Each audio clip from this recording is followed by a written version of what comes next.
عباد الله واعلموا أن الموت الذين تفرون منه فإنه ملاقيكم ثم تردون إلى عالم الغيب والشهادة فينبئكم بما كنتم تعملون وإن الموت الذي أقرب إليكم من الأمر القريب عباد الله فاستعيذوا بنزول القبور واعملوا عملا صالحا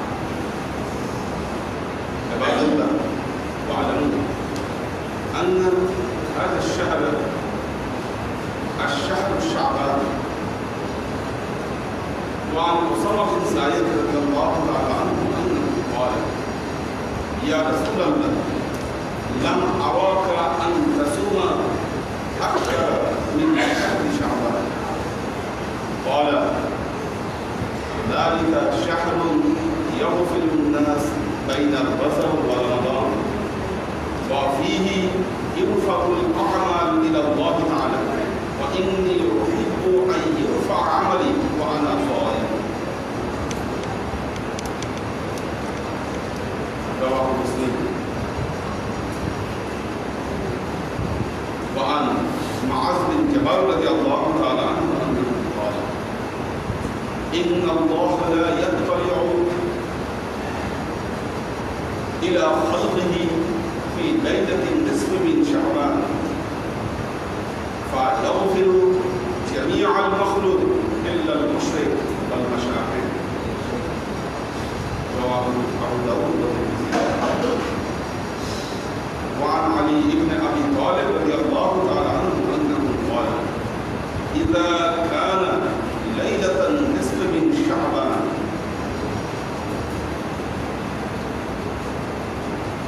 إذا كان ليلة النصف من شعبان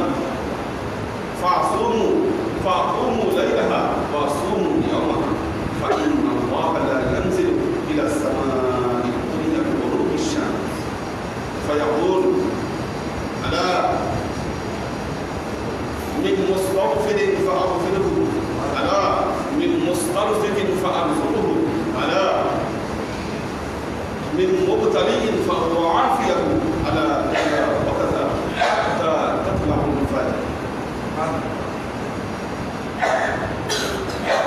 وعن عائشة رضي الله تعالى عنها أنها قالت فقدت رسول الله صلى الله عليه وسلم في ليلة وهو في القطاع فيقول أن تخيف أن يعرف الله ورسوله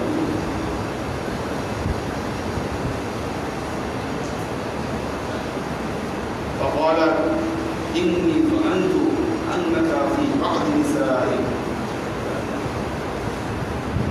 فقال رسول الله صلى الله عليه وسلم إن الله يغفر في ليلة النصف من شعبان كعدد غنم بني خلف وقال الله تعالى في كلامه المجيد والفرقان الحميد إنا أنزلناه في ليلة مباركة إنا كنا منذرين فيها يفرح كل أمر حكيم أمرا من عندنا إنا كنا منذرين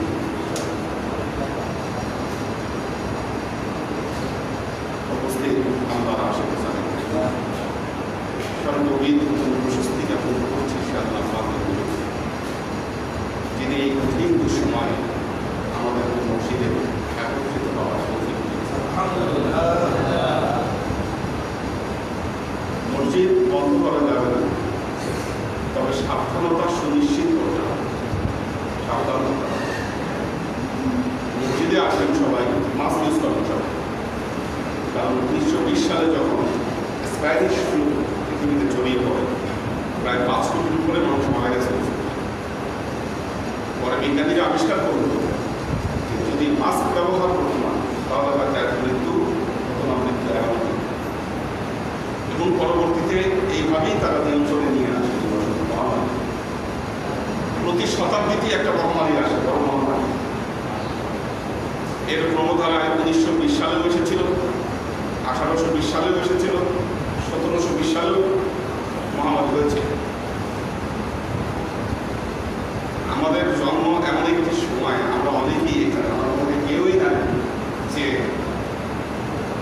1920 সালের সেই মহামারী দেখেছে, দেখার মতো কেউ না।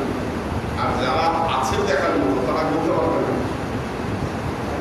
কারণ তখন ইন্টারনেটের যুগ ছিল না, এত প্রচারণা ছিল না, জানতোই না কি ঘটেছে বা কি হয়েছে। কিন্তু প্রতি শতাব্দীতে মহামারী আমাদের মাঝে এসেছে, বহু মানুষের প্রাণ এই মহামারী কেড়ে নিয়ে।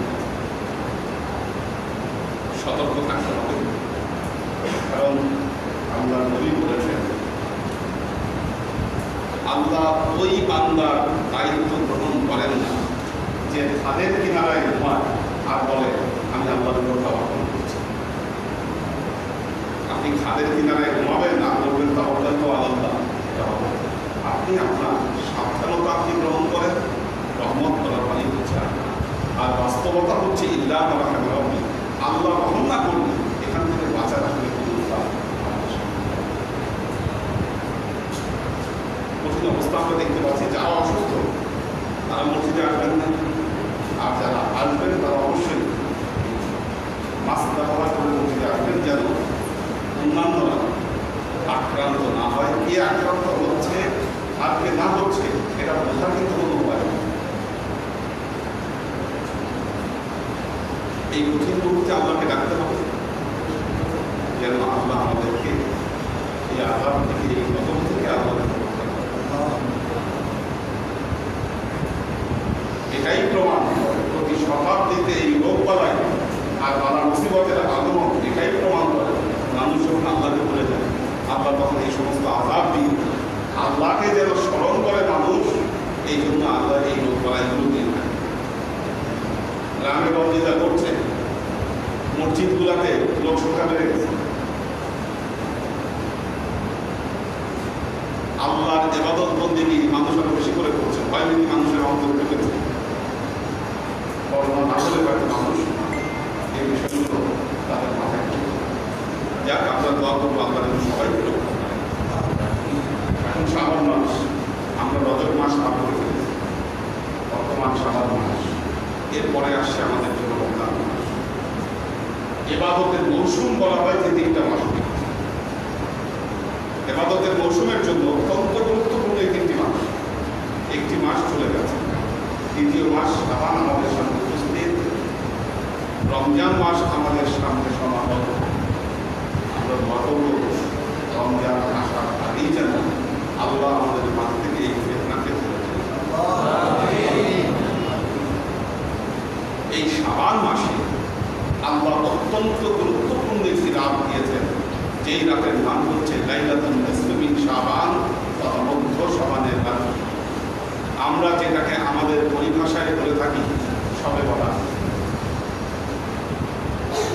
বর্তমান সময় দেখবেন মিডিয়াগুলো, সামাজিক যোগাযোগ মাধ্যমগুলো এক শ্রেণীর আলেম মানুষকে বলছে শবে বরাত বলতে কিছু নাই। আপনারা ইউটিউবগুলো সার্চ করে দেখতে পাবেন, তারা বলছে যে শবে বরাত বলতে কিছু নাই এবং শবে বরাত বেদাত, এই ধরনের কথা তারা প্রচার করছে। সাধারণ মানুষ তাদের যেটা বোঝার উপায় নেই আসলে শবে বরাত আছে কি নাই। যখন একজন বড় আলেম মাথার মধ্যে পাগড়ি টুপি লাগিয়ে বলছে যে শবে বরাত বলতে কিছু নেই, সাধারণ মানুষ এতে কনফিউজ, তারা মনে করছে আসলে এই কি শবে বরাত বলতে কিছু আছে না শবে বরাত বলতে।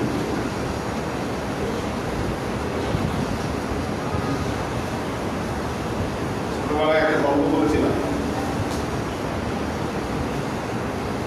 2 গ্রামের মধ্যে প্রতিযোগিতা, 2 গ্রামের 2 ইংলিশ মাস্টার, আপনারা হয়তো অনেকে বলেছেন, 2 গ্রামের 2 ইংলিশ মাস্টার আছে।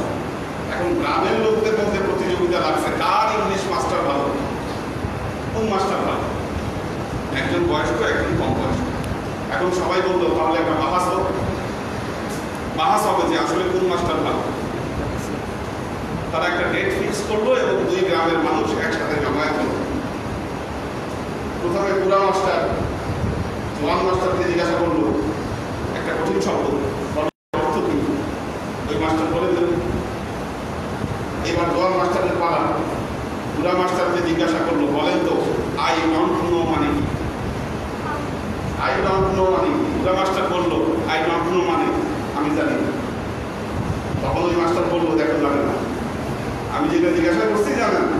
গ্রামের মানুষ তো ইংলিশ বোঝে না, ওদের তো বোঝানোর কথা না যে আসলে আই ডোন্ট নো মানে কি। ওরা সব হাত তালি দিল, এই যে আমার মাস্টার প্রশ্ন করতে সে উত্তর দিতে পারে না। বাহার শেষ, কারণ আই ডোন্ট নো মানে কেউ জানে না।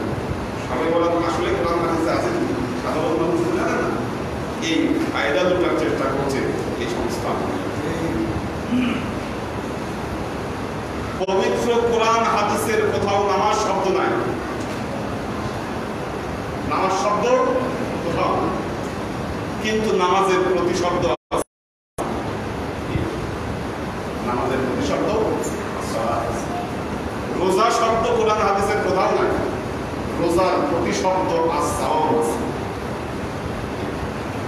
তাহলে আপনি আরবি ভাষার কোরআন হাদিসে ফার্সি শব্দ শবে বরাত যদি খুঁজতে যান আপনি পাবেন না, এটাই স্বাভাবিক। শবে বরাত শব্দটি নাই, এর প্রতিশব্দ আছে। আল্লাহ নবী এই রাতকে বলেছেন লাইলাতুন নিসফি মিন শাবান, তথা মধ্য শাবানের রাত। সিয়াসের তার কিতাবগুলোতে এই শবে বরাতের ব্যাপারে হাদিস এসেছে। আপনি টোটাল হাদিসের যদি সংখ্যা ধরেন 17 হাদিস শবে বরাতের ব্যাপারে বর্ণিত, যার মধ্যে আল্লাহর নবীর 11 জন সাহাবী থেকে বর্ণিত 22টা হাদিসকে সম্পূর্ণ সহিহ হাদিস বলা হয়। আল্লাহর নবীর যে সাহাবীরা হাদিস বর্ণনা করেছেন, জলিলুল কদর সাহাবী যারা আছে তারা এই শবে বরাতের ব্যাপারে হাদিস বর্ণনা করেছেন। হযরত আলী ইবনে আবি তালিব রাদিয়াল্লাহু তাআলা আনহু শবে বরাতের ব্যাপারে হাদিস বর্ণনা করেছেন। হযরত আবু বকর রাদিয়াল্লাহু তাআলা আনহু এই ব্যাপারে হাদিস বর্ণনা করেছেন। হযরত মা আয়েশাতুল কুবরা রাদিয়াল্লাহু তাআলা আনহা এই ব্যাপারে হাদিস বর্ণনা করেছেন। হযরত আবু হুরায়রা রাদিয়াল্লাহু তাআলা আনহু এই ব্যাপারে হাদিস বর্ণনা করেছেন। হযরত মুআজ ইবনে জাবাল রাদিয়াল্লাহু তাআলা আনহু এই ব্যাপারে হাদিস বর্ণনা করেছেন। হযরত ইকরামা রাদিয়াল্লাহু তাআলা আনহু, হযরত আবু মুসা আশআরী রাদিয়াল্লাহু তাআলা আনহু, এনারা সবাই এই শবে বরাতের ব্যাপারে হাদিস বর্ণনা করেছেন।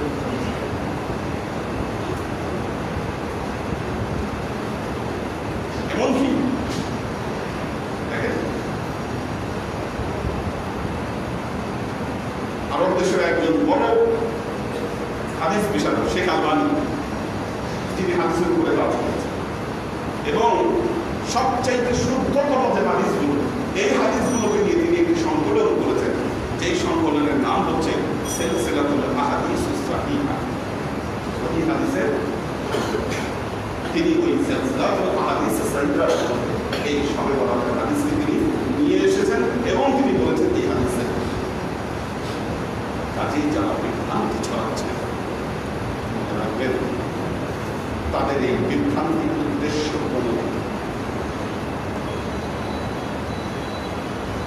প্রশ্ন হচ্ছে বিভ্রান্তি ছড়িয়ে কি লাভ? লাভ কোথায়? কয়েকদিন আগে আজকে 3 তারিখ, এপ্রিলের 1 তারিখ, এপ্রিলের 1 তারিখ মুসলমানদের মধ্যে কেউ এপ্রিল ফুল পালন করে। কি হয়েছিল এপ্রিলের 1 তারিখ? স্পেনে মুসলমানরা স্পেন দখল করেছিল। স্পেনে মুসলমানদেরকে ধোঁকা দিয়ে যে পুরুষ যারা ছিল মুসলমানদের মধ্যে তাদেরকে মসজিদে পুড়িয়ে মারা হয়েছিল।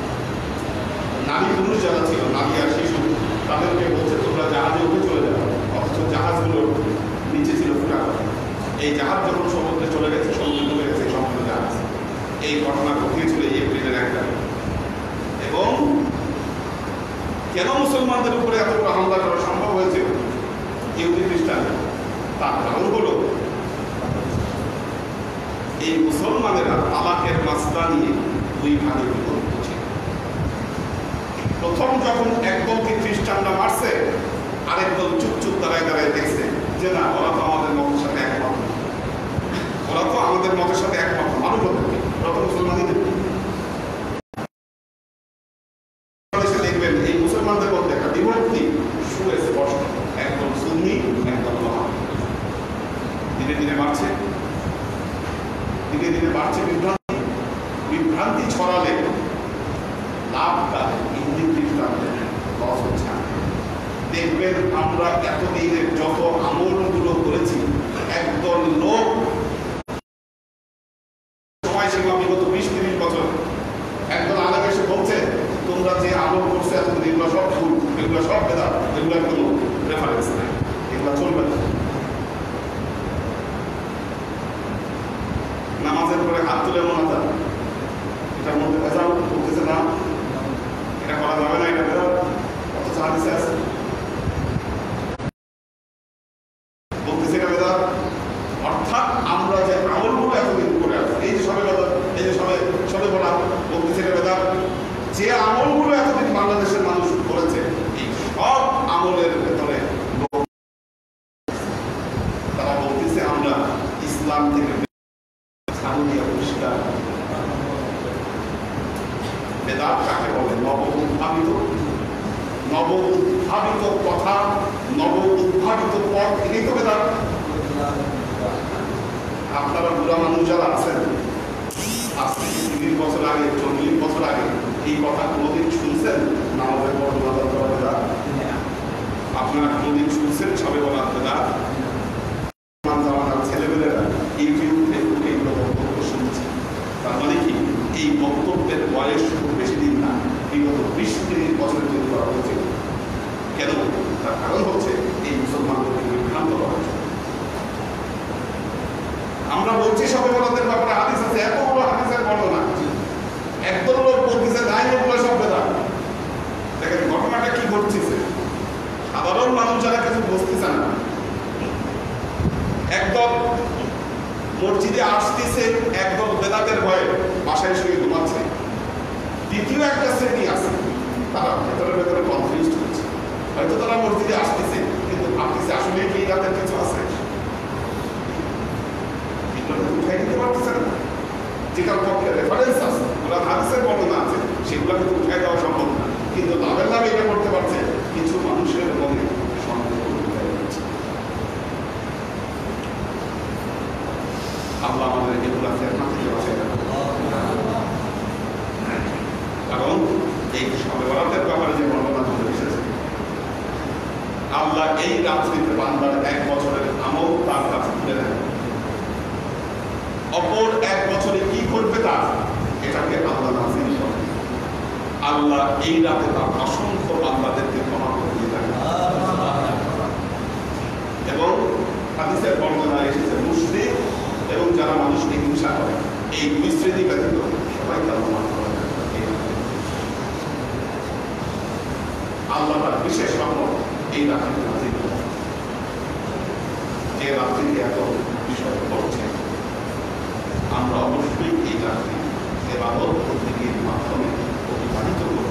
আল্লাহ আমাদেরকে সে তৌফিক দান করুন। আল্লাহ বারাকাল্লাহু লানা ওয়া লাকুম ফিল কুরআনিল আযীম ওয়া নাফা'না ওয়া ইয়্যাকুম লা আয়াত ওয়া যিকরিল হাকীম ইন্নাহু লা'আলা সিরাতিন মুস্তাকিম।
الله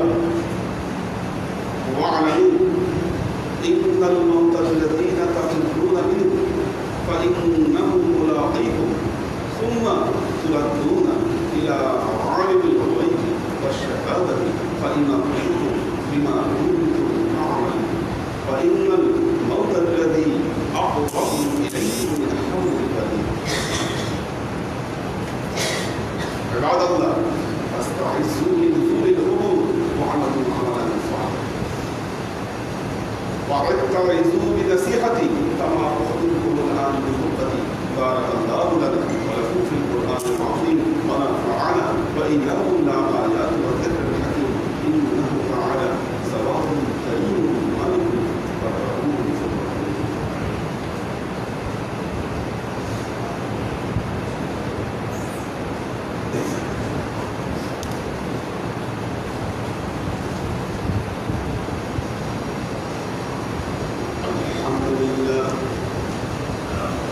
الحمد لله نحمده ونستعينه ونستغفره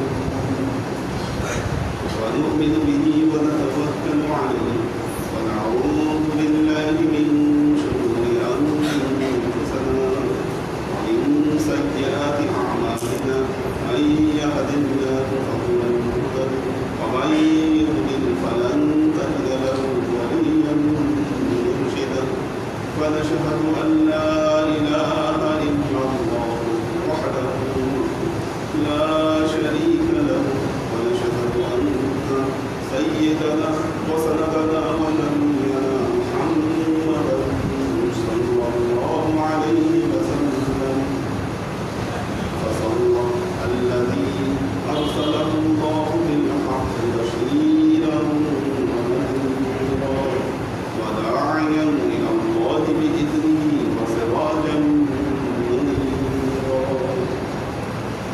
وقال تعالى إن الله وملائكته يصلون على النبي يا أيها الذين آمنوا صلوا عليه وسلموا تسليما. اللهم صل على محمد وعلى آل محمد كما صليت على إبراهيم وعلى آل إبراهيم إنك حميد مجيد. اللهم بارك على محمد وعلى آل محمد كما باركت على إبراهيم وعلى آل إبراهيم إنك حميد مجيد. اللهم صل وسلم وبارك على سيدنا ونبينا وشفيعنا وحبيبنا وقرة أعيننا محمد صلى الله عليه وسلم وعلى آله وأزواجه وذريته وأهل بيته وأحبابه وأصحابه الأجمعين إلى يوم القيامة. خصوصا على صاحب السر عامل المؤمنين أبي بكر الصديق رضي الله تعالى عنه وعلى صاحب العدل والإحسان عامل المؤمنين عمر بن الخطاب رضي الله تعالى عنه وعلى صاحب الحياء والإكرام عامل المؤمنين عثمان بن عفان رضي الله تعالى عنه وعلى صاحب الحلم والعلم والعرفان عامل المؤمنين علي بن أبي طالب رضي الله تعالى عنه وعلى تمام العشرة المبشرة والتابعين والتابعين المحضين. اللهم اهد أئمة المسلمين إلى سنة رسول الله صلى الله عليه وسلم. اللهم اغفر أئمة المسلمين مغفرة ظاهرة وباطنة. اللهم أعز الإسلام والمسلمين. اللهم اهد أئمة المسلمين ولا حمد عظيما. اللهم انصر من نصر دين محمد صلى الله عليه وسلم واجعلنا منهم واخذل من نصر دين محمد صلى الله عليه وسلم ولا تجعلنا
حي على الصلاة حي على الصلاة حي على الفلاح حي على الفلاح قد قامت الصلاة قد قامت الصلاة الله أكبر الله أكبر لا إله إلا الله الله أكبر.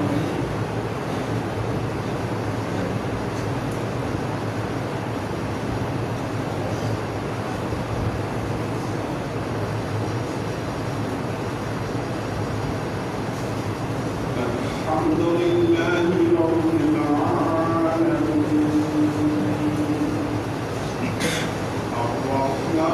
الرحمن الرحيم مالك يوم الدين إياك نعبد وإياك نستعين اهدنا الصراط المستقيم صراط الذين أنعمت عليهم غير المغضوب عليهم ولا الضالين.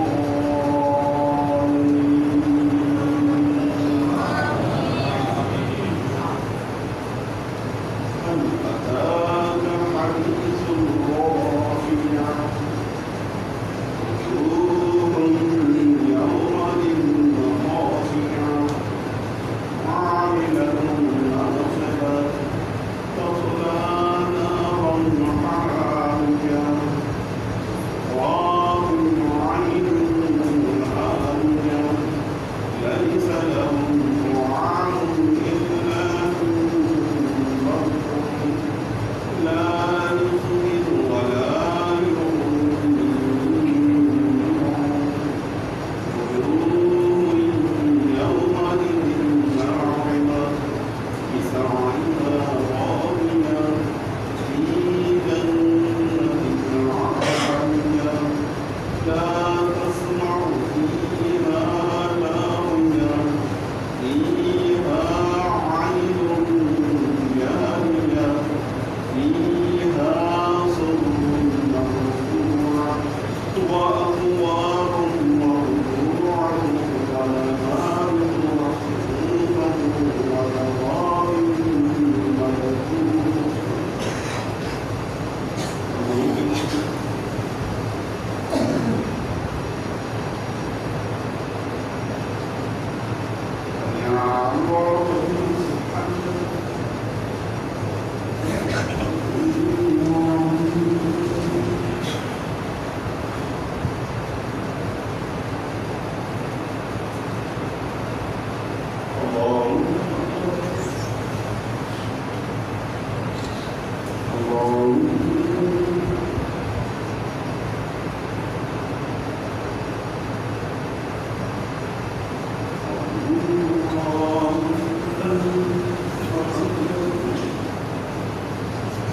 الحمد لله رب العالمين الرحمن الرحيم مالك يوم الدين إياك نعبد وإياك نستعين اهدنا الصراط المستقيم صراط الذين أنعمت عليهم غير المغضوب عليهم ولا الضالين.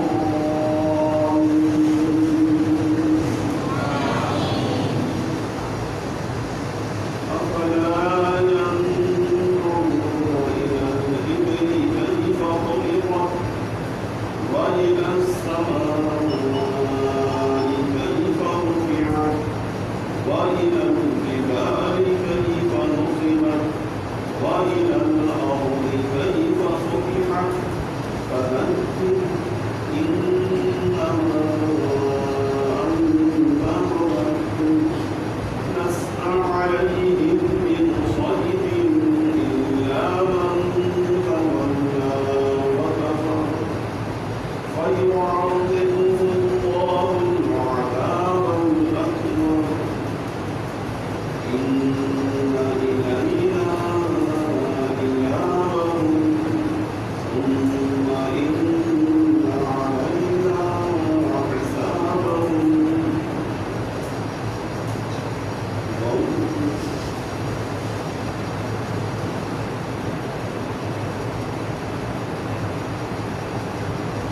جميعا